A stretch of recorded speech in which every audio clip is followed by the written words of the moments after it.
तो फिल्म की शुरुआत होती है एक कपल को दिखाते हुए जो फ्यूल स्टेशन पर गाड़ियों की बहुत लंबी लाइन में फंसे हुए थे। अचानक ही वहाँ हर जगह की लाइट भी चली जाती है और ये दोनों बहुत ज्यादा परेशान हो जाते हैं। इनकी बातों से हमें पता चलता है कि अब अर्थ पे वो टाइम आ चुका है कि सभी एनर्जी रिसोर्स तकरीबन खत्म हो गए हैं और 5 साल बाद ये दुनिया ऐसी हो जाएगी कि यहाँ पर बिल्कुल भी बिजली नहीं होगी। एनर्जी के इस मसले को खत्म करने के लिए बड़े बड़े साइंटिस्ट और एस्ट्रोनॉट्स का एक बहुत बड़ा ग्रुप बनाया गया था जो स्पेस में बने एक क्लोरफील्ड नाम के बड़े से स्पेस स्टेशन के अंदर शेफर्ड पार्टिकल के जरिए एक ऐसा एनर्जी सोर्स बनाना चाहते थे जो चेन रिएक्शन से जिंदगी भर के लिए एनर्जी के इस मसले को हल कर दे। पर इस काम में ये लोग काफी मर्तबा नाकाम हो चुके थे और अब एक नया ग्रुप दोबारा स्पेस स्टेशन जाने वाला था इसी मिशन को कंटिन्यू करने के लिए। और इस मिशन में अब एवा भी जाने वाली थी। इस टाइम वो माइकल से कहती है कि मुझे स्पेस में नहीं जाना क्योंकि मैं तुम्हारे साथ रहना चाहती हूँ। असल में एवा के एक्सपेरिमेंट की एक गलती की वजह से वो अपने बच्चों को खो बैठी थी। वो जानती थी कि अगर वो भी अब माइकल को छोड़ जाएगी तो माइकल बिल्कुल अकेला रह जाएगा, लेकिन यहाँ माइकल उसे जाने के लिए फोर्स करता है, ये कहते हुए कि तुम्हें मुझे नहीं बल्कि पूरी दुनिया को बचाना है। अब सीन कट होकर हमें अगला सीन उसी क्लोरफील्ड का यानी उसी स्पेस स्टेशन का दिखाया जाता है जहां अब एवा के साथ उसके 7 क्रू मेंबर और भी थे। दिखाया जाता है कि ये सातों लोग मिलकर बहुत ही मेहनत से शेफर्ड पार्टिकल को स्टेबल करके एक्सेलरेट करने की कोशिश कर रहे हैं। एक तरह से कहने कि शेफर्ड पार्टिकल को वो एक्टिव करने की कोशिश कर रहे हैं ताकि वो एनर्जी प्रोड्यूस करे, लेकिन हर मर्तबा वो इस मिशन में नाकाम हो जाते हैं और हर मर्तबा उनकी उम्मीद पहले से बुरी तरह टूटती है क्योंकि अब उनके पास पेट्रोल भी बहुत ज्यादा कम रह गया है जिसकी एनर्जी से वो शेफर्ड पार्टिकल को एक्सेलरेट करने की कोशिश करते हैं। इस मिशन के फेल होने के बाद एवा थक कर अपने हस्बैंड से बात करती है और उसे बताती है कि अब सिर्फ हमारे पास पेट्रोल के इतने ही रिसोर्सेज बचे हैं कि हम 3 मरतबा अपने एक्सपेरिमेंट को कंटिन्यू कर सकते हैं और अगर इन तीनों मरतबा ही हम फेल हो गए तो दुनिया को अंधेरों में ले जाने से कोई नहीं रोक पाएगा। खैर अगली मरतबा दोबारा वो पूरा क्रू मिलकर शेफर्ड पार्टिकल को एक्सेलरेट करने की तैयारी शुरू कर देता है।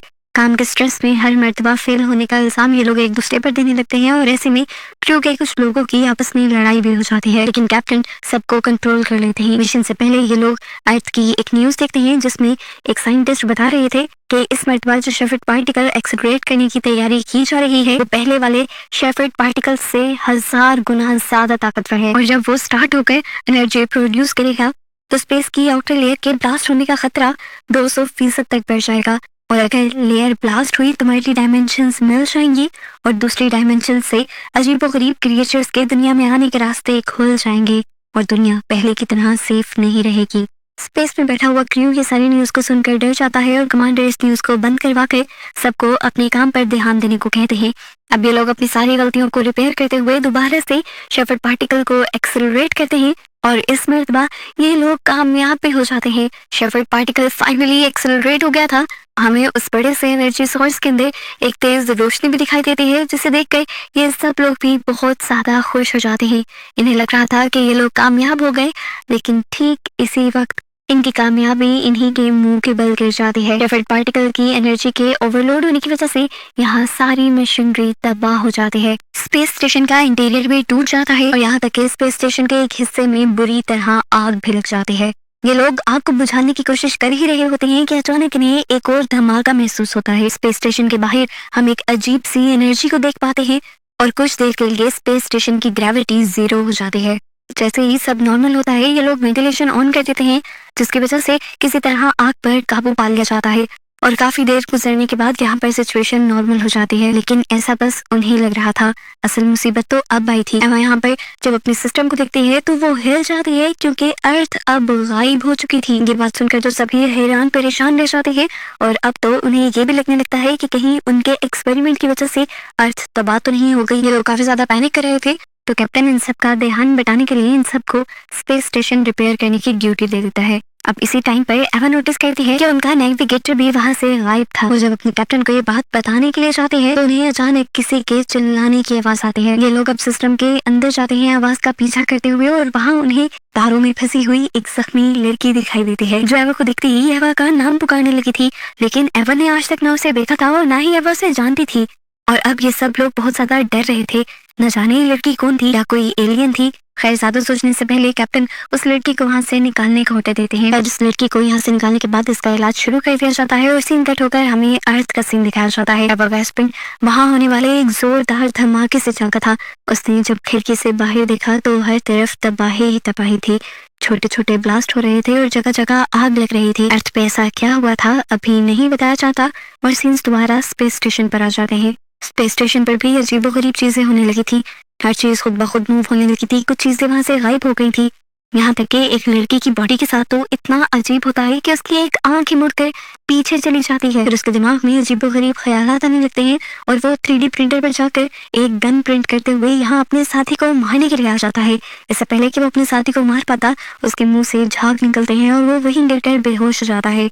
ये लोग उसे चेक करने के लिए बेड पर लेटाते हैं और एक डॉक्टर जब उसे चेक कर रहा होता है तो अचानक उसके मुंह के अंदर से वर्म्स की बारिश होने लगती है। उसकी इंटरनल बॉडी फट जाती है, उसकी आंखें बाहर आ जाती हैं और इस टाइम पर उसकी भयानक तरीके से मौत हो जाती है। इसी दौरान हम देखते हैं कि तारों में फंसी हुई लड़की को भी होश आ गया था, जो एवा को देखते ही एवा से पूछती है कि तुम यहाँ पर क्या कर रही हो। वैसे एवा से बात कर रही थी जैसे एवा की बहुत पुरानी दोस्त हो। वो एवा को अपना पूरा नाम मीरा बताती है और ये भी बताती है कि वो इस स्पेस स्टेशन में पिछले 2 साल से काम कर रही है, जबकि एवा तो दुनिया पर है। तब एवा से कहती है मैं तुम्हें नहीं जानती और तुम यहाँ पर काम भी नहीं करती थी और पिछले 2 साल से मैं स्पेस स्टेशन पर काम कर रही हूँ। ये सारी बातें सुनकर मीरा नाम की वो लड़की बहुत ज्यादा कंफ्यूज हो जाती है। इससे पहले कि ये लोग अपनी कंफ्यूजन दूर कर पाते वो लड़की एवा के गले लग के एवा से कहती है कि तुम स्मिथ पर बिल्कुल भी भरोसा मत करना। स्मिथ की वजह से यहाँ का शेफर्ड काम नहीं कर रहा और बार बार खराब हो रहा है। ये बात यहाँ पे कैप्टन भी सुन लेते हैं और अब वो स्मिथ को एक रूम में बंद कर देते हैं, जबकि स्मिथ बेचारा तो समझ ही नहीं पा रहा था कि उसके साथ यहाँ हो क्या रहा है। अब सीन कट होकर हमें दोबारा दुनिया का सीन दिखाया जाता है जहाँ पे माइकल ये देखने के लिए निकल पड़ा था कि आखिर इस दुनिया में हुआ क्या है। इसी दौरान उसका दोस्त उसे कॉल करता है और उसे बताता है कि क्लोवरफील्ड स्पेस स्टेशन अपनी जगह से गायब हो गया है और नासा को उसकी लोकेशन का पता नहीं चल रहा। ये सुनना था कि माइकल टूट गया क्योंकि उसमें माइकल की वाइफ एवा थी। इस टाइम वो एक बिल्डिंग के सामने रुकता है जो पूरी तरह तबाह हो चुकी थी।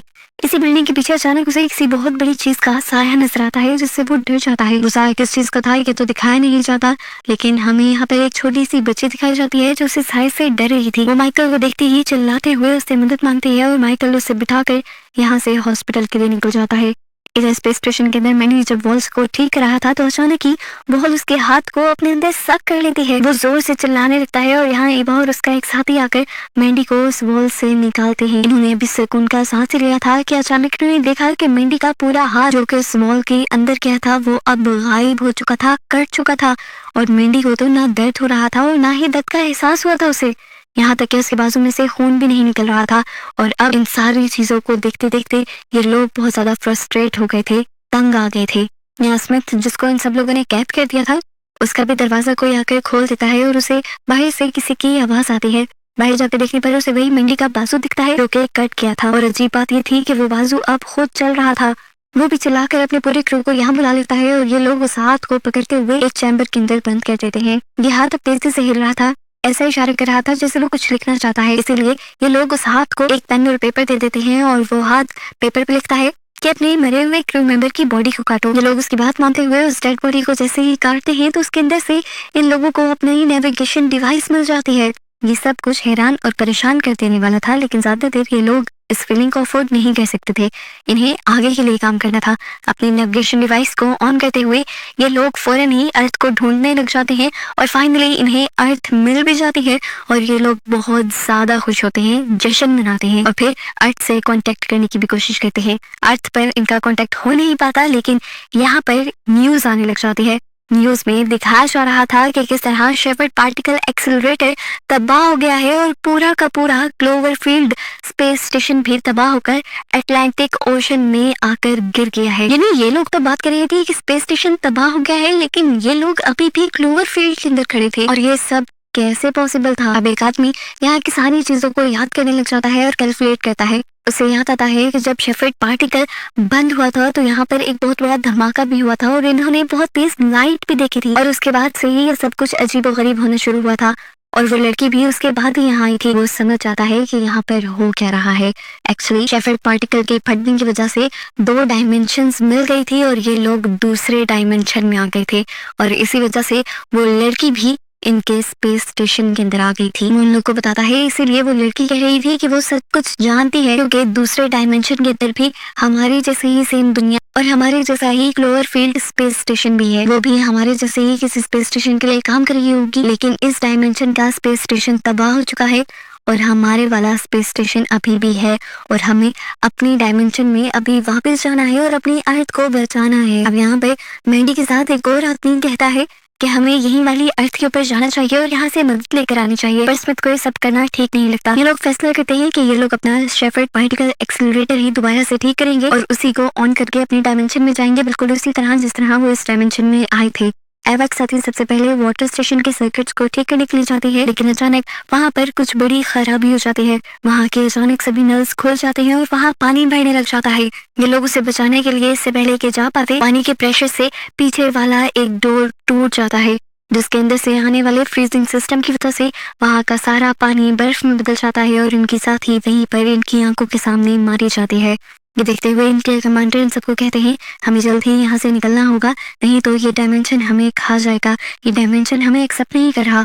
लेकिन अब काम करना भी बहुत ज्यादा मुश्किल हो गया था क्योंकि इनके काफी सारे क्रू मेंबर्स मारे गए थे। यहाँ वो लड़की मीना जो डायमेंशन के चेंज होने की वजह से यहाँ पर आई थी, वो फैसला करती है कि वो भी इनकी मदद करेगी और इसके बदले में कमांडर एक स्केप पॉड में उसे बिठा कर जाने से पहले उसे उसकी दुनिया में भेज देंगे। इन सारी चीजों के दौरान मीना और ईवा के दरमियान में दोस्ती अच्छी हो जाती है और यहाँ ईवा बताती है कि उसकी एक गलती की वजह से उसके बच्चे मारे गए थे, जिसकी वजह से आज तक बहुत सदमे में है। लेकिन मीना उसे बताती है कि इस डायमेंशन में तुम्हारे बच्चे जिंदा हैं। वो उसे उनकी वीडियो भी दिखाती है, जिसको देख कर ईवा बहुत ज्यादा इमोशनल हो जाती है। अगर इस डायमेंशन में उसके बच्चे जिंदा थे तो उसका मतलब था कि इस डायमेंशन का टाइम थोड़ा पीछे चल रहा था। वो मीना को बताती है कि मैंने अपने घर के अंदर एक पावर शेल्फ लगाई थी जिसकी रेडिएशन की वजह से मेरे बच्चे मारे गए हैं और अगर वहाँ पर मेरे बच्चे जिंदा हैं तो जरूर अभी तक मैंने वहाँ वो काम नहीं किया और मुझे वहाँ वाली ईवा को ऐसा करने से रोकना होगा। कम से कम इस डायमेंशन में वो अपने बच्चों को बचाना चाहती थी, इसलिए वो कैप्टन से बात करती है और उन्हें अर्थ पर जाने के लिए मना लेती है। दूसरी तरफ ये लोग दोबारा शेफर्ड पार्टिकल एक्सेलरेटर को ठीक कर रहे थे। मैंडी अब अपनी एक हाथ से ही यहाँ की मैग्नेटिक फील्ड सिस्टम के ऊपर काम करना शुरू कर देता है, लेकिन न जाने कैसे यहाँ का अचानक से मैग्नेटिक फील्ड बिगड़ जाता है, जिसकी वजह से इस पूरे सिस्टम के अंदर माल फंक्शनिंग होने लगती है और यहाँ पर आग लग जाती है। सारा मैग्नेट मैंडी के ऊपर आकर लग जाता है और उसकी यहाँ इसी ब्लास्ट के अंदर मौत हो जाती है। चैम्बर की दूसरी साइड से ये सब लोग मैंडी की भी मौत को देखकर और भी ज्यादा दुखी हो चुके थे और उससे ज्यादा दुखी होने की बात ये थी कि स्पेस स्टेशन के जिस हिस्से में आग लगी थी, अब इन्हें उस हिस्से को स्पेस स्टेशन से अलग करना था, नहीं तो ये पूरा का पूरा स्पेस स्टेशन तबाह हो जाता। इस हिस्से को अलग करने के लिए एवा, कमांडर और मॉन्क तीनों ही तैयार हो जाते हैं और जब उस हिस्से को अलग करने की कोशिश करते हैं तो इन्हें पता चलता है कि यहाँ का तो दरवाजा ही जाम हो चुका है और अगर इस हिस्से को अलग करना है तो किसी को अपनी कुर्बानी देनी होगी उस हिस्से के अंदर रहकर। ये कुर्बानी देने के लिए कमांडर तैयार हो जाते हैं और जल्दी से उस हिस्से के अंदर जाकर उस हिस्से को बंद कर देते हैं और दूसरी साइड से उस पार्ट को स्पेसशिप से अलग कर देते हैं। उनके ऐसा करने की वजह से उनकी मौत हो गई थी, जिसके लिए ये लोग दुखी भी थे, पर इन्हें दुख से ज्यादा अगली चीजों पर फोकस करना था। एवा जो इस डायमेंशन की अर्थ पर जाने की तैयारी कर रही थी, वो मीना को भी अपने साथ ले जाने लगती है ताकि मीना कम से कम अपने घर पहुंच सके। ये लोग स्केप बोर्ड में बैठे ही हैं तो अचानक मीना एवा के ऊपर हमला कर देती है और उसे बेहोश कर देती है। असल में वो इस पूरे स्पेस स्टेशन के ऊपर कब्जा करना चाहती थी ताकि यहाँ के शेफर्ड पार्टिकल को वो अपनी अर्थ के लिए इस्तेमाल कर सके। उनका तो स्पेस स्टेशन क्रैश हो चुका था और अगर वो इस स्टेशन पर रहकर काम ना करती तो उनकी दुनिया से कभी भी एनर्जी के मसले खत्म ना होते। अपनी तरफ से एवा को मारने के बाद वो एवा के क्रू के दूसरे मेंबर को मारने के लिए निकल जाती है। इससे पहले कि वो उसे अपनी गन से दूसरे शूट कर पाती, किस्मत से एवा जो कि मरी नहीं थी, सिर्फ बेहोश हुई थी, उसे होश आ जाता है और वो यहाँ आकर मीना को ऐसा करने से मना करती है। मीना जब एवा की बात सुनने में बिजी थी, मौके का फायदा उठाकर स्मिथ उसके ऊपर हमला कर देता है और उसकी गन छीनने की कोशिश करता है।